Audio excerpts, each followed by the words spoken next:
জনসংখ্যার চাপ, উঁচু ভবন আর অপরিকল্পিত নগরায়নের ফলে বাড়ছে ঢাকার তাপমাত্রা। এক দশকে রাজধানীর আশেপাশের এলাকা থেকে নগরীতে তাপমাত্রা বেড়েছে 3 থেকে 4 ডিগ্রি। এই বাস্তবতায় মিয়াওয়াকি পদ্ধতিতে উত্তরায় ঘন বন তৈরি করেছে ঢাকা উত্তর সিটি কর্পোরেশন।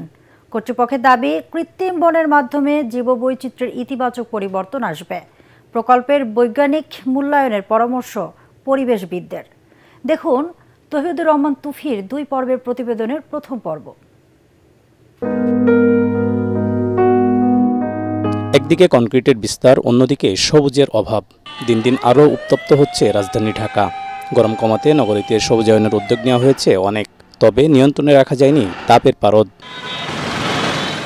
এক দশকে বিশ্বের রাজধানী শহরগুলোতে আশেপাশের এলাকা থেকে তাপমাত্রা বেড়েছে 2 থেকে 3 ডিগ্রি। ঢাকায় এই বৃদ্ধি 3 থেকে 4 ডিগ্রি। জলবায়ু পরিবর্তনের বৈশ্বিক প্রভাবের সঙ্গে যুক্ত হয়েছে অপরিকল্পিত নগরায়ন।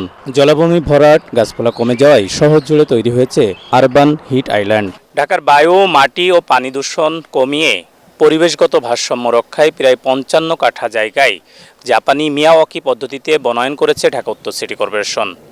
কি প্রভাব পড়েছে এই বনায়নের? জাপানি মিয়াওয়াকি পদ্ধতিতে তৈরি উত্তরার প্রকল্পে লাগানো হয়েছে 250 প্রজাতির গাছ। 8 মাসের মধ্যেই যা ঘন বনে পরিণত হয়েছে।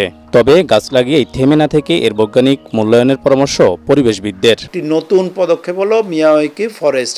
এটি একটি ভালো উদ্যোগ এবং এই ধরনের উদ্যোগে ইন্টেন্সিভ বনায়ন করা হচ্ছে, ডাইভার্সিফাইড প্ল্যান্টেশন এখানে করা হচ্ছে।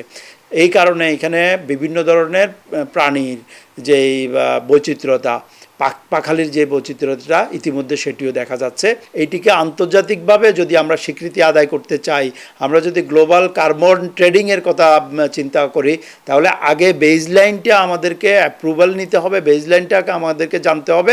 যেখানে সেখানে গাছ লাগানোর পরিবর্তে পরিকল্পনা অনুযায়ী সড়ক, খালপাড়, পার্ক ও সরকারি খালি জমিতে উপযোগী প্রজাতির গাছ লাগানোর পরামর্শ দিয়েছেন নগর পরিকল্পনাবিদরা। সাধারণ যে কোনো বনায়নের চেয়ে মিয়াওয়াকি বনে 10, 15, 20 গুণ বেশি আমরা ঘন বন তৈরি করতে পারি। সেখানে অক্সিজেনের যে পরিমাণ অক্সিজেন তৈরি হয়, কার্বন ডাইঅক্সাইড শোষণ করা হয়। মিয়াওয়াকি বন এই কারণে কিন্তু সারা বিশ্বেই অনেক শহরে কিন্তু এটার ইমপ্লিমেন্টেশন হচ্ছে। লেকের পাশগুলোতে বা কোনো একটা স্কুলের প্রাঙ্গণে এই ধরনের বন তৈরি করতে পারলে কিন্তু সেই বনের মাধ্যমে ঢাকার যে সবুজায়নের সংকট সেটা কিছুটা হলেও কমাতে পারে। বিশেষজ্ঞরা বলছেন, নতুন করে লাগানো গাছ দীর্ঘমেয়াদে বাঁচিয়ে রাখতে পারলেই মিলবে সাফল্য। তৌহিদুর রহমান তুহি, ATN বাংলা, ঢাকা।